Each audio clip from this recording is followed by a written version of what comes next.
Capítulo 6. Transfiguración.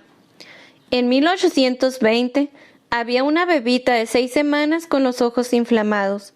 El médico aplicó apósitos calientes y le quemó las córneas, por lo que la niña quedó ciega de por vida. Cuando tenía 9 años, ella escribió estas palabras: «Oh, qué persona tan feliz soy. Aunque no pueda ver, me he propuesto que, en este mundo, satisfecha estaré. Cuántas bendiciones tengo que otros no pueden tener. Llorar y suspirar porque soy ciega, no puedo y no lo voy a hacer». Y esa niña creció para escribir 8,000 himnos, entre ellos, «A Dios sea la gloria». «Grata certeza soy de Jesús». «Ama a tus prójimos» y «Cara a cara». Su nombre era Fanny Crosby. Yo había escuchado su historia hace años, pero no encontré ese pequeño poema que escribió a la edad de 9 años hasta mucho más tarde. Llorar y suspirar porque soy ciega, no puedo y no lo voy a hacer. Me encanta eso. Hay un versículo en el capítulo 58 de Isaías que enlaza perfectamente lo que expuse en el último capítulo, en cuanto a la ofrenda, con lo que ahora deseo tratar con ustedes, la transfiguración. Estas son las palabras de Isaías 58, 10 al 11.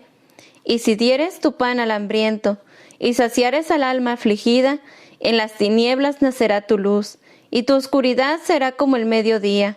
Jehová te pastoreará siempre, y en la sequía saciará tu alma, y dará vigor a tus huesos, y serás como huerto de riego, y como manantial de aguas, cuyas aguas nunca faltan». Quiero hablarles sobre ese profundo principio manifestado aquí, que yo he titulado con una sola palabra: transfiguración. Preferí esa palabra en lugar de transformación. Las dos son casi idénticas. Sin embargo, me encanta la palabra transfiguración, porque implica un aspecto de gloria que no siempre está implícito en la palabra transformación. Transfiguración. ¿Recuerdas la historia cuando Jesús se transfiguró en el monte? Ambas cosas, el sufrimiento y la gloria, se ponen en contacto aquí. Pues durante la transfiguración, Moisés y Elías hablaban de sufrimiento. Y este versículo de Isaías habla de entregarse por los hambrientos y recibir, a cambio, la satisfacción de tus propias necesidades, vigor para tus huesos. Serás como jardín bien regado, como manantial cuyas aguas no se agotan. Creo que Fanny Crosby, a la tierna edad de 9 años, había empezado a vislumbrar el hecho de que había más gozo en dar de lo que jamás habría en recibir. Ella fue pan partido y vino derramado por la vida del mundo. Solo Dios conoce el efecto dominó de la obediencia de Fanny Crosby al ofrecerse a sí misma. En Proverbios 11:25 leemos: «El alma generosa será prosperada, y el que saciare, él también será saciado». Estoy segura de que todos los que hemos probado esa terapia hemos descubierto que es extremadamente eficaz. La idea de la transfiguración le sigue de manera muy natural y lógica a la aceptación, la gratitud y la ofrenda. Si recibimos las cosas que Dios quiere darnos, si le agradecemos por ellas y si ofrendamos esas cosas a Dios, entonces esto es lo que sucederá: la transfiguración, el gran principio del intercambio, que es el principio central de la fe cristiana, la cruz. Sabemos que la cruz no nos exime del sufrimiento. De hecho, la cruz es un símbolo de sufrimiento y Jesús mandó a tomar la cruz. Existen tipos de sufrimientos que, si no fuéramos creyentes, nunca tendríamos que soportar. Leemos que a través de mucha tribulación hemos de entrar en el cielo. Jesús explicó que, si somos sus seguidores, entonces nos arrestarán, nos meterán en prisión, nos arrastrarán a la corte e incluso llegará el día en que nos matarán y pensarán que le están prestando un servicio a Dios. Él nos manifestó estas cosas para que, cuando de hecho sucedan, nuestra fe en Él no sea zarandeada. Si tu fe descansa en tu idea de cómo Dios debe responder a tus oraciones, a tu idea del cielo aquí en la tierra, o de castillos en el aire, o lo que sea, entonces ese tipo de fe es muy inestable y se desmoronará forzosamente cuando las tormentas de la vida la golpeen. Pero si tu fe descansa en el carácter de aquel que es el eterno yo soy, entonces ese tipo de fe es inquebrantable y perdurará. Soy plenamente consciente del hecho de que este mensaje sobre el sufrimiento apenas roza la superficie. Pienso en las palabras de uno de los antiguos místicos que afirmó que Dios es una montaña de maíz de la que yo, cual un gorrión, arranco un solo grano. Eso describe lo que he logrado hacer, si es que he logrado algo. Quizás hemos arrancado un solo grano, suficiente como para satisfacer el hambre de un pequeño gorrión, de esta inmensa montaña de maíz que es la realidad de Dios mismo. Hemos meditado en la verdad, la terrible verdad, el mensaje, el tema de la aceptación, la gratitud y la ofrenda. Ahora pensemos en la transfiguración. Una vez más, te daré 3 principios que conectan la transfiguración con el sufrimiento. Esta vez te ayudaré mediante el uso de la aliteración. Yo no me esfuerzo mucho para lograr la aliteración, pero da la casualidad que esta vez hay 3 P: el principio, la perspectiva y las paradojas. El primer principio es el de la cruz. La vida surge de la muerte. Llevo a Dios mis penas y Él me da su gozo. Le llevo mis pérdidas y Él me da sus ganancias. Le llevo mis pecados y Él me da su justicia. Le llevo mis muertes y Él me da su vida. Sin embargo, la única razón por la que Dios puede darme su vida es porque me dio su muerte. Entonces estos aspectos funcionan de manera continua, no solo en la vida espiritual, sino también en el mundo natural. Jesús utilizó la ilustración sumamente sencilla del mundo natural en el incidente cuando, justo después de entrar en Jerusalén, fue aclamado con ramas de palmeras y hosanas. 2 de los discípulos se acercaron a él y le comentaron que había algunos griegos que deseaban verlo porque habían oído hablar de la resurrección de Lázaro de entre los muertos. Bueno, a todos nos encantan los milagros, y un hacedor de milagros es apreciado por todos. Si quieres ser popular, realiza tantos milagros como sea posible en el ambiente más visible que encuentres, y la gente acudirá a ti. Jesús expresó que la gente acudía a Él no por las palabras que habló, sino por los panes y los peces. En este caso, en el extranjero se había difundido la noticia de la resurrección de Lázaro de entre los muertos. Entonces, la gente se apiñaba en Jerusalén para ver a este hombre, y los discípulos vinieron y le comunicaron a Jesús que esos griegos querían verlo. Jesús aprovechó la oportunidad para revolucionar la idea que sus discípulos tenían de la gloria. Las personas tienen una idea de lo que es importante, lo que suponen que realmente es la gloria de Dios. Haz todos los milagros que puedas y trata que todo se ordene, se cure, se pague y se resuelva, y esa es la gloria de Dios. Por supuesto, yo creo en un Dios que puede detener el sol y que puede convertir el agua en vino y los ríos en tierra seca. No me malinterpretes. Sin embargo, cuando escucho a un predicador exponer que lo que necesitas es un milagro, yo quisiera agregar: yo puedo pensar que eso es lo que necesito. Sin embargo, muy a menudo en mis oraciones, lo que pido realmente es una piedra, y lo que Dios desea darme es pan, algo que no solo me alimentará a mí misma, sino que también alimentará al mundo. entonces puedo orar, incluso por un milagro. No creo que yo lo haya hecho con mucha frecuencia, pero cuando oraba por la sanidad del cáncer de mi esposo, sabía que estaba orando por un milagro, humanamente hablando. No obstante, la conclusión era: Señor, hágase tu voluntad.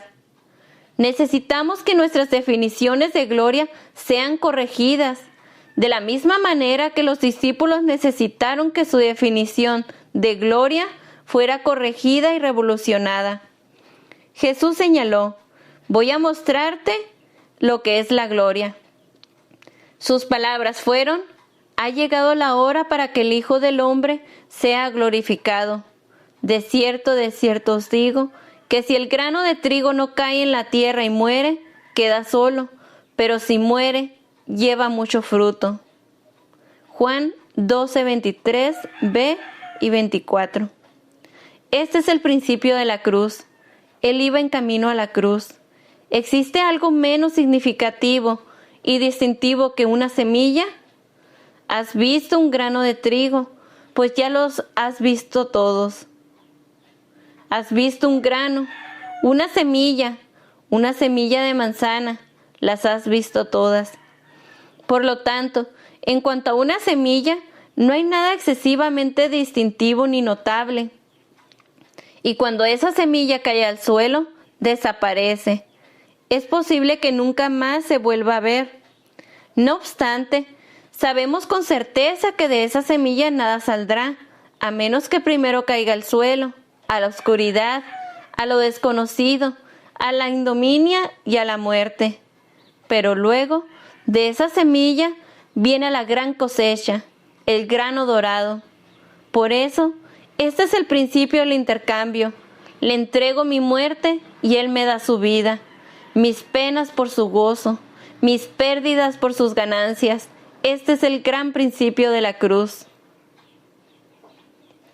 Estoy segura de que algunos de ustedes conocen la historia de George Matheson, el escritor de himnos, que tenía una novia y se habían comprometido en casamiento. Pero en la etapa de noviazgo, él perdió la visión y su prometida, al no desear cargar con un ciego, rompió el compromiso. Fue entonces cuando George Matheson escribió esas maravillosas palabras: oh amor, que no me dejarás, descansa mi alma siempre en ti, es tuya y tú la guardarás. Aquí tenemos esta ofrenda, y en el océano de tu amor más rica al fin será.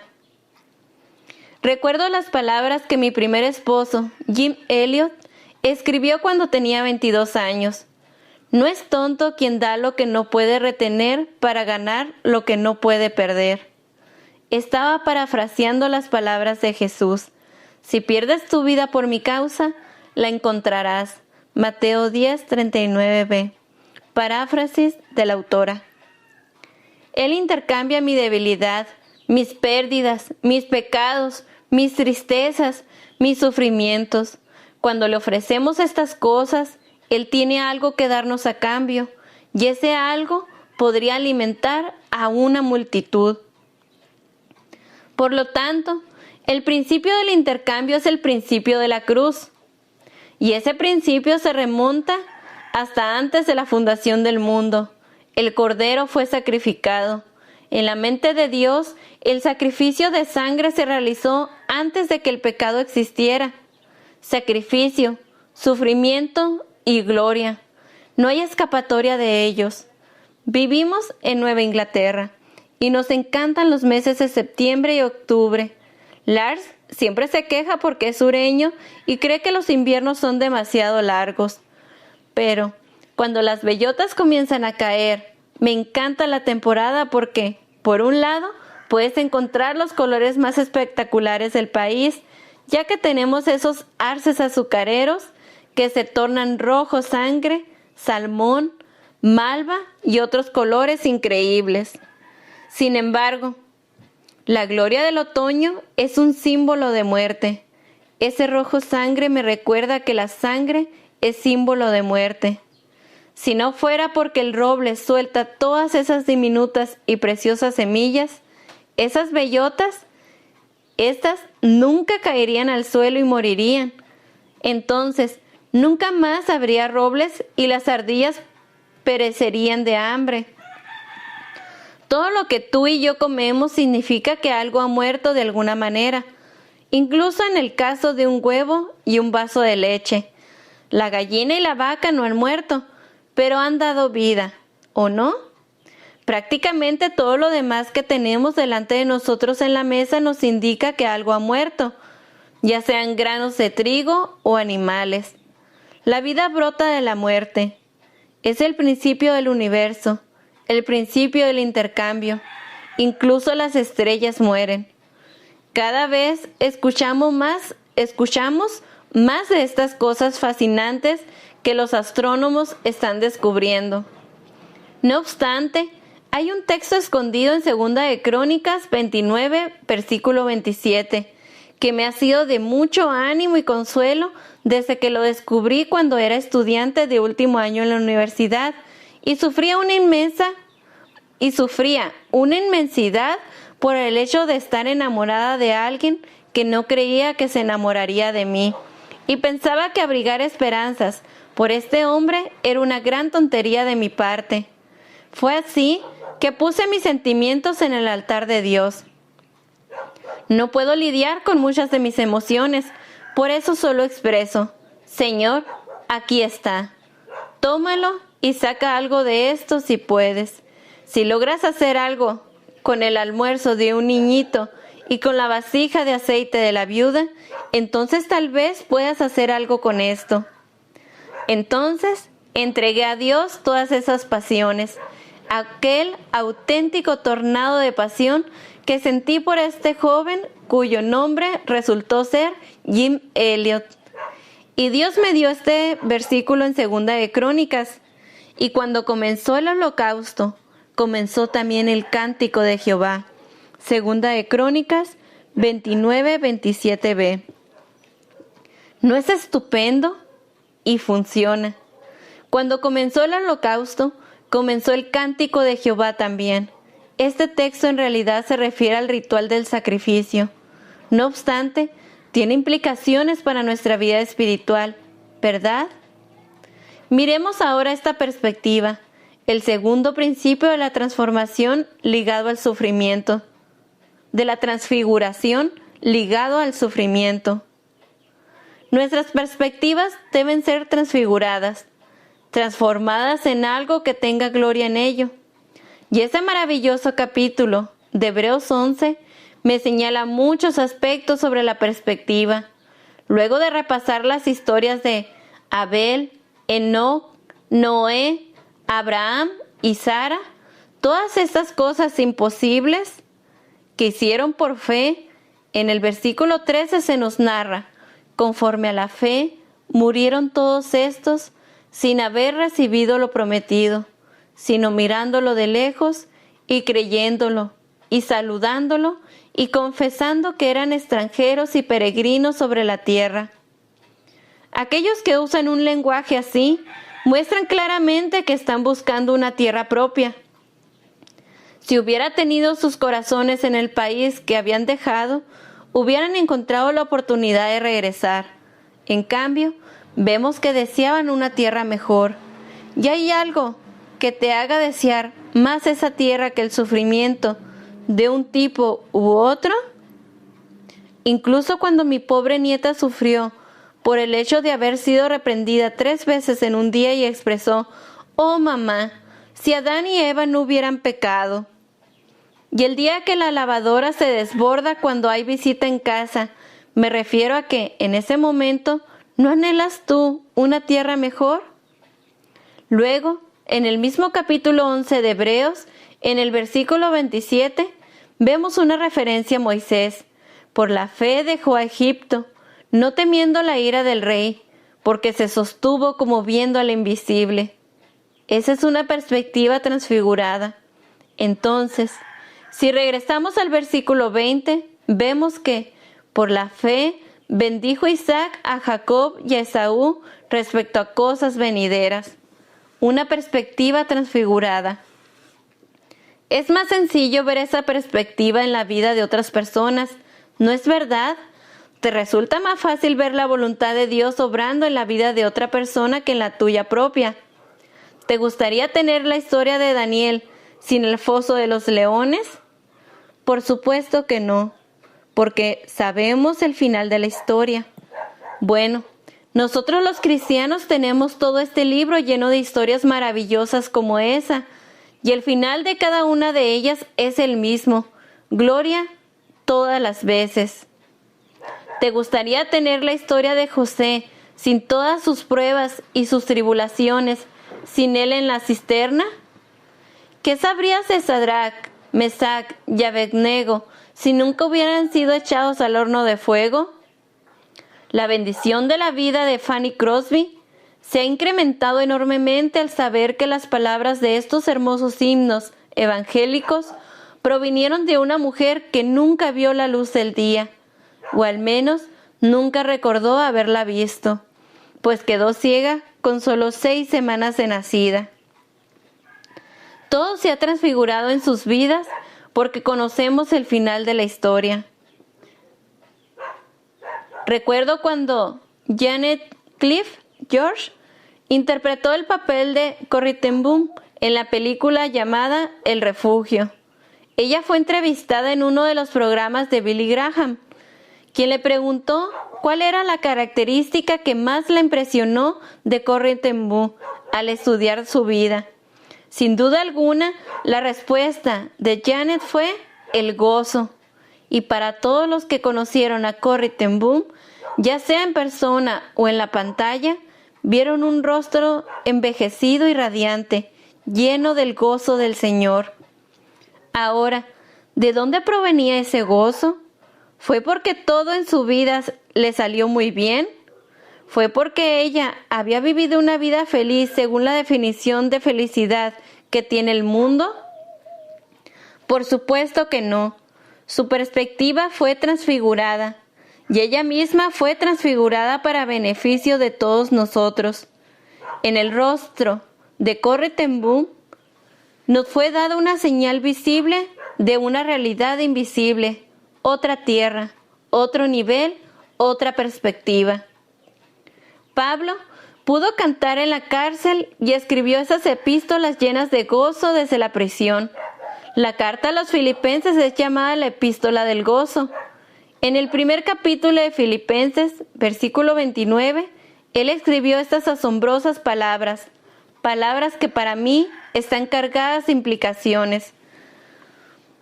Él expresó: porque a vosotros os es concedido a causa de Cristo, no solo que creáis en Él, sino que también padezcáis por Él. Te ha sido entregado un don de sufrimiento. Luego, en Colosenses, también en el primer capítulo, versículo 24, tenemos este versículo aún más sorprendente y cargado de implicaciones. Ahora me gozo en lo que padezco por vosotros. Parece un acertijo, ¿verdad? Hasta que completa la idea. Y cumplo en mi carne lo que falta de las aflicciones de Cristo por su cuerpo, que es la Iglesia. Para mí, esta es la declaración más profunda que aparece en la Escritura sobre el tema del sufrimiento humano que hemos estado tratando. No podemos acercarnos a comprender las declaraciones sobre los sufrimientos de Cristo. Sin embargo, Pablo está en la cárcel y él declara: sufrir por ustedes me hace feliz, porque esta es mi manera de ayudar a cumplir en mi propia carne humana los sufrimientos de Cristo. Entiendo que Pablo estaba encadenado entre 2 soldados. ¿Te imaginas lo incómodo que es eso? Sin mencionar la falta de privacidad las 24 horas del día. Pero en su pobre carne humana, de alguna manera sumamente misteriosa que nunca podré explicarte, pero lo creo, él expresó que estaba ayudando a completar la historia de las aflicciones de Cristo que aún debían ser soportadas. ¿Por qué?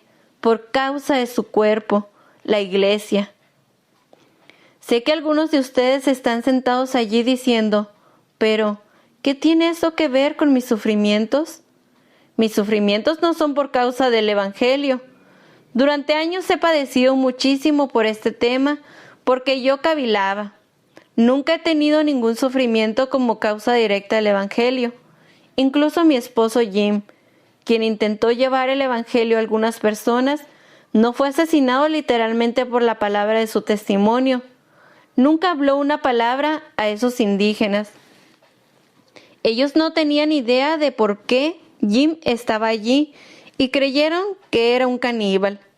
Entonces, pensaron que sería mejor liquidarlo en defensa propia antes de ser devorados. Durante años y años reflexioné sobre esto y he llegado a la conclusión de que aquí hay un misterio mucho más profundo que el hecho de que Pablo estaba literalmente sufriendo en prisión por causa de su testimonio. Cristo sufre en mí.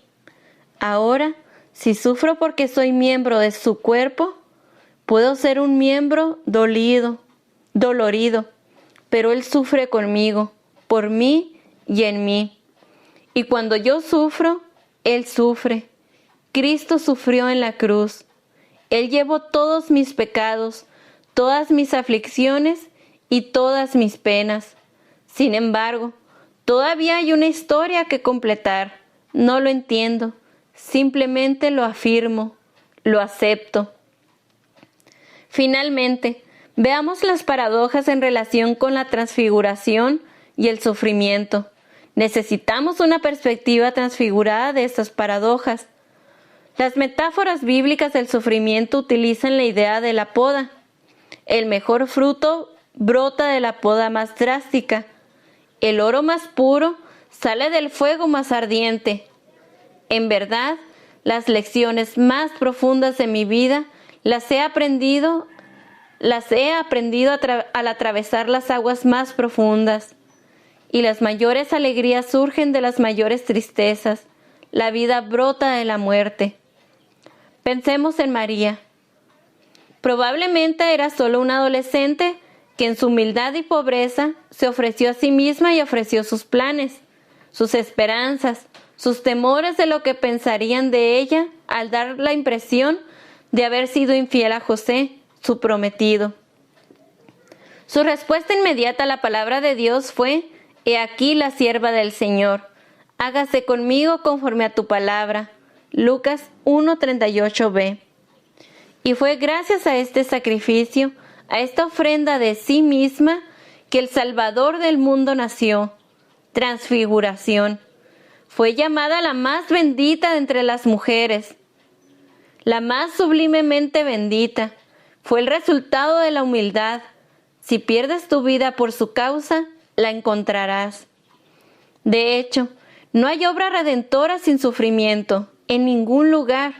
Dios nos llama a estar a su lado, a ofrecerle nuestros sufrimientos para su transfiguración y a cumplir los sufrimientos de Cristo en nuestra pobre carne humana. Si no me has dado el privilegio de ser crucificado, si no me has dado el privilegio de ser martirizado por Dios de alguna manera literal, sí se me da el privilegio de ofrendarle lo que Él me ha dado. Le ofrezco todo lo que soy, todo lo que tengo, todo lo que hago y todo lo que sufro por su transformación, su transfiguración, por su intercambio por la vida del mundo. Esto es lo más importante de todo. Como padre, quizás estés sufriendo porque tu hijo te ha rechazado. Es posible que estés padeciendo como hijo porque tu padre te rechazó hace 30 años. Tenemos un joven que en este momento vive en nuestra casa, un estudiante, a quien su padre y su madre abandonaron cuando solo tenía 10 meses y pusieron en un hogar de crianza donde permaneció 15 años. Confeccioné una lista de estas paradojas asombrosas. Estas son algunas de las cosas que la Escritura me indica que Dios transforma. El sequedal en pastos, desiertos en manantiales, lo perecedero en imperecedero, debilidad en poder, humillación en gloria, pobreza en riquezas, lo mortal en inmortalidad, este cuerpo vil en un cuerpo resplandeciente, mi luto en el aceite del gozo, mi espíritu de pesadumbre, Él lo cambia por vestidos de alabanza y cenizas por belleza.